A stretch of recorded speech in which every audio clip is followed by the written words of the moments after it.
welcome to Creativity TV. On today's show, docrafts designer Sheila shows us an amazing folding technique to make tiny little shirts using the Papermania Cranberry and Apple capsule collection. Roll VT.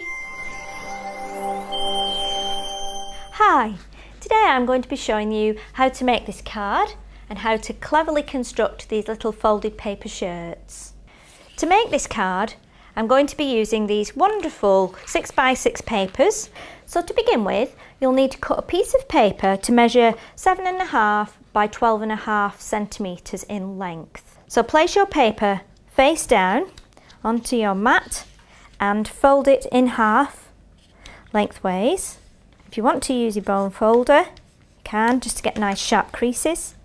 Then we're going to open it up and we're going to fold that half into half and then the other half into half again. Once you've folded it like this, you need to open out the sides and you need to take the first corner down to the first score line and then repeat on the opposite corner. We'll just go across that with the bone folder. Then we're going to fold them back in and now you can see we've formed a V. What we're going to do then is we're going to bring this point here down to here. So the point will meet the outside of the fold and we just press that down and repeat with the other side and then bring the top section over. As you fold this, you will see that this is what forms the sleeves of your shirt. And then the next step, turn the whole thing over and we're going to fold this end over by approximately 1 centimetre using my mat as a guide. And again, with the bone folder, just do a nice sharp crease. Once you have got the fold, then turn it over again. And this time we're going to bring these two outer corners in, one to the middle. And because we now have 3 or 4 layers of folded paper, it will be a little bit tougher on the folding. But if you've got your bone folder, just make sure you do nice creases along there, that will help. And then this section here that we've just folded is what forms our collar. So the next step is to then fold the shirt over and we're going to tuck this edge under the 2 little flaps that we've just made there, and that will then form the collar over the top of the shirt. Fold it down and that is the finished shirt. Because the pattern on the shirt is very detailed, I want to try and define the outer edges a little more. So I'm going to add some of the colour box chalk, take it around the edges like that, on the sleeves as well. And that then just makes the shirt a little clearer to see. The next step is to make a little tie to go on the shirt.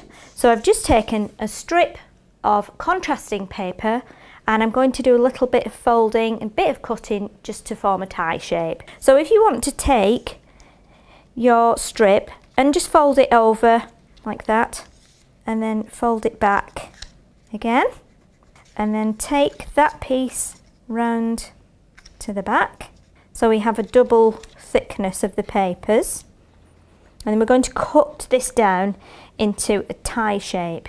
Before I actually do any cutting, I am just going to run a length of the adhesive dots just down here, just to hold it in place while I cut. So I'll take my scissors and I'm going to just cut so, and then I'm going to slightly angle it, take it to a point. So this is all done freehand. If you want to, you can draw this out first before you actually cut.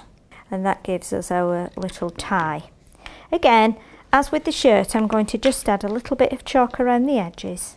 And then once we've completed the tie, all we need to do is then glue that onto the shirt. I'm going to use some of the Anita's tacky glue because it gives a nice strong bond. We'll just fit that in place, and it's important that you tuck it under the collar just to make it look authentic. And that is then the shirt with the tie. Now that we've completed our shirts, I'd like to show you how to make a little background to put the shirts onto. I've taken a piece of the green capsule collection paper and I'm going to stamp on here using some of the Papermania Relations stamps. What I've done is taken some of the mail stamps and I've put them onto my block and arranged them in such a way that we can make a background with them. What I'm going to use as well, I'm not going to stamp them with ink, I'm going to stamp them with fluid chalk. So if you arrange your stamps onto your block and then cover them with the red chalk, and it's quite important when you're stamping with chalk rather than ink to be fairly quick because it dries quickly too. And I don't want this to stand out too much, so what I'm going to do first of all is stamp it onto a piece of card just to take off the excess ink, and then I'm going to stamp it onto the paper. So we have a nice background, but it's very subtle behind the shirts. And there you can see all the titles on the sheet. This means that you don't have to put a greeting on your card. You can send it for any occasion to any male in your family.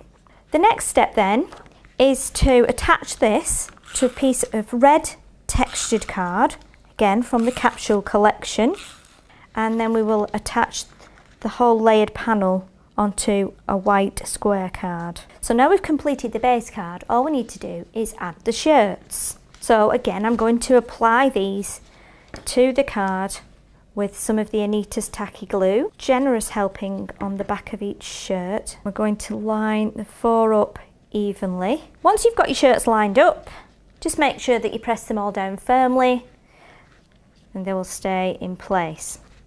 And then the last little thing to do is just to add one of the Paper Mania adhesive stones, and again this time I'm using red just to tie in with all the red and green that we've used. And we're going to just put one in each corner, and then our card is complete. Do you know, I think what I like most about this card is it reminds me a little bit of Doctor Who. I think it's because of the cute little shirt with the bow tie. Okay, I personally like this card because I'm always short on male card ideas, so I think you could turn the shirt into a football shirt. That's a great idea. Doesn't your husband support a certain team that plays in red? Yes. Well, in that case, the Cranberry and Apple collection is going to be perfect for your card too. And don't forget, you could of course make these into shirts for a women's card too. Just add a little bit of bling. Great idea. I tell you what, before we go, I have to show you a picture of Sheila's craft room. This is while she was producing her projects for Creativity TV. It's a little bit messy. Messy? That's what my craft room looks like before I start. You can find details of Sheila's project, as well as the templates, right here in the Creativity Club at docrafts.com. And don't forget, we love to see what you make, so make sure you send us in your projects to tv@docrafts.com. Until next time, happy crafting.